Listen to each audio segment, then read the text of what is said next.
Gambhira bridge મામલે 5 જવાબદાર અધિકારીઓ વિરુદ્ધ એસીબીની તપાસ, સત્તાના દુરુપયોગનો અને અપ્રમાણસર મિલકત અંગે તપાસ. એસઆઈટીની ટીમે તમામના રહેણાંક અને ઓફિસના સ્થળે તપાસ શરૂ કરી.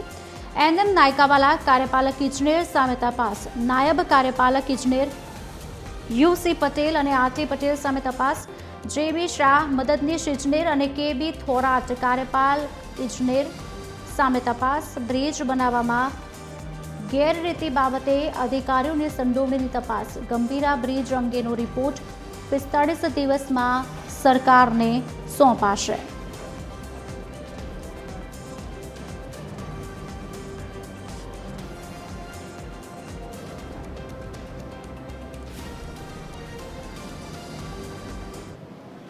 દુર્ઘટના બની એ દુર્ઘટનાને પગલે તેમાં જવાબદાર એવા વર્ગ 1ના 2 અધિકારી કાર્યપાલક ઇજનેરો કે જેમાં એનએમ નાયકાવાલા અને કેબી થોરાટ, આ બંને ઉપરાંત 2 નાયબ કાર્યપાલક ઇજનેર યુસી પટેલ, આરટી પટેલ અને એક મદદનીશ ઇજનેર જેવી શાહ, આ 5 વિરુદ્ધ સરકારશ્રી તરફથી સત્તાનો દુરુપયોગ કર્યા બાબતની અને તેઓએ પોતાની ફરજ દરમિયાન ભ્રષ્ટાચાર આચરી અને જે અપ્રમાણસર મિલકતો વસાવી હોય તે અંગેની તપાસ કરવા માટે સરકારશ્રી તરફથી 2 જુદા જુદા આદેશો આપી અને એસીબીને તપાસ સોંપવામાં આવેલ છે.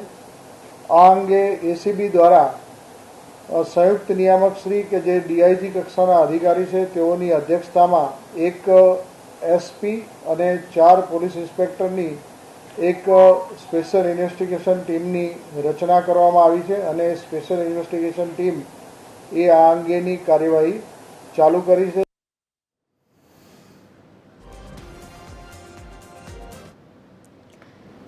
ગંભીરા બ્રિજ દુર્ઘટના મામલે બનેલી એસઆઈની ટીમની તપાસ શરૂ. એસઆઈની ટીમ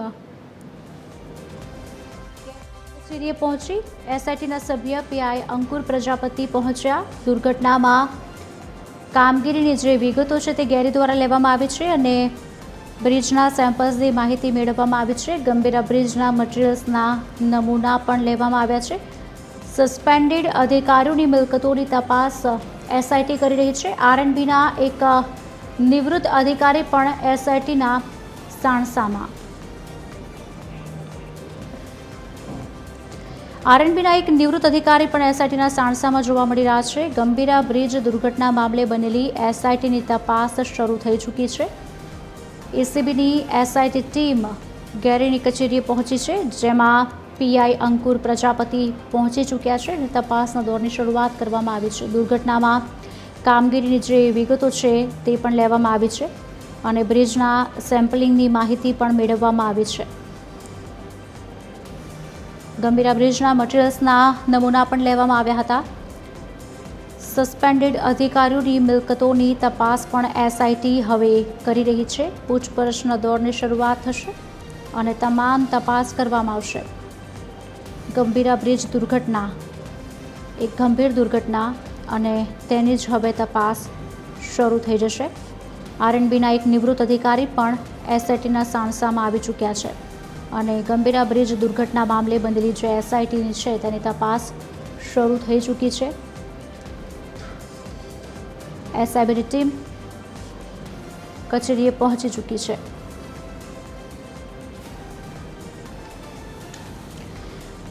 આજ અંગે વધુ વાતચીત કરશે associate editor Amit Thakur live જોડાઈ ચૂક્યા છે. અમિત, શું અપડેટ્સ મળી રહ્યા છે? એક તરફ તપાસ શરૂ થઈ ચૂકી છે, તમામ લોકો જે છે તે હવે સાણસામાં આવી ચૂક્યા છે. કયા પ્રકારની તપાસ થશે અને આગળ શું કાર્યવાહી?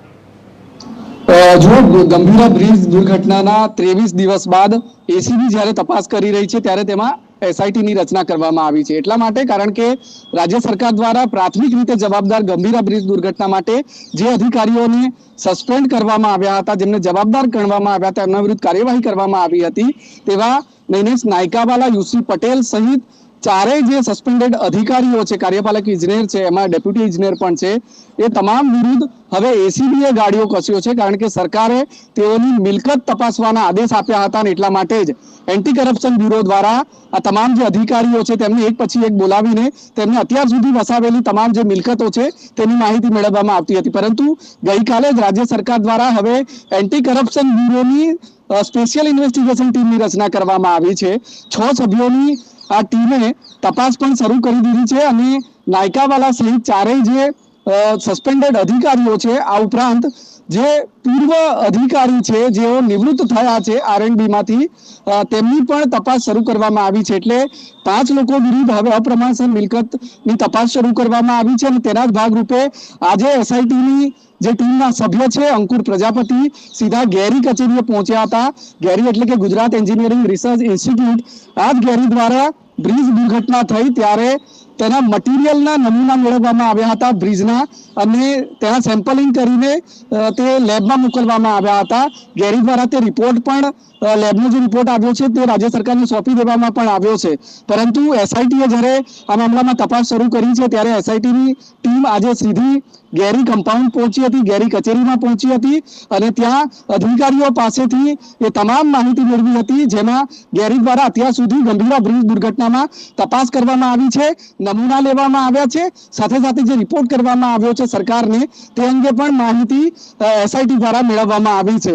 એટલે હવે એન્ટી કરપ્શન બ્યુરોની એસઆઈટીની ટીમ દ્વારા વધુ ગાડીઓ કસવામાં આવ્યો છે તમામ અધિકારીઓ વિરુદ્ધ જેમના પર આક્ષેપ છે ભ્રષ્ટાચારનો, અને એટલા માટે જ સરકાર દ્વારા તેમને સસ્પેન્ડ પહેલા કરવામાં આવ્યા અને હવે તેમની અપ્રમાણસરની મિલકતો શોધી નાખવા માટે તપાસના આદેશ કરવામાં આવ્યા. એસીબીને આ તપાસ સોંપવામાં આવી અને એસીબીની 6 સભ્યોની જે એસઆઈટી બની છે હવે તેમને આ તમામ અધિકારીઓએ જો ભ્રષ્ટાચાર કરીને મિલકત વસાવી હોય અને તેને કારણે પ્રાથમિક રીતે એવું અનુમાન લગાવવામાં આવી રહ્યું છે કે બ્રિજ તૂટ્યો અને તેમાં 20 લોકોના અત્યાર સુધી જીવ ગયા છે, તેમાં અધિકારીઓ ભ્રષ્ટાચાર કર્યો છે કે નહીં તે અંગેની તપાસ કરવા માટે એસઆઈટીની રચના કરવામાં આવી છે.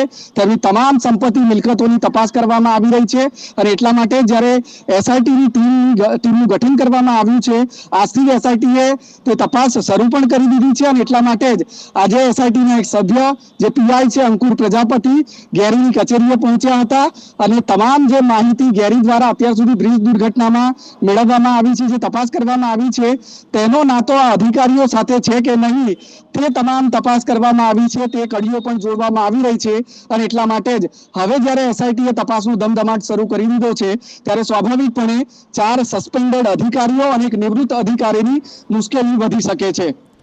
જી અમિત, આભાર સમગ્ર માહિતી આપવા બદલ. વધુ માહિતી આપની પાસેથી લાતા રહીશું. સસ્પેન્ડેડ અધિકારીઓની મિલકતોની તપાસ હવે એસઆઈટી દ્વારા શરૂ કરવામાં આવી છે.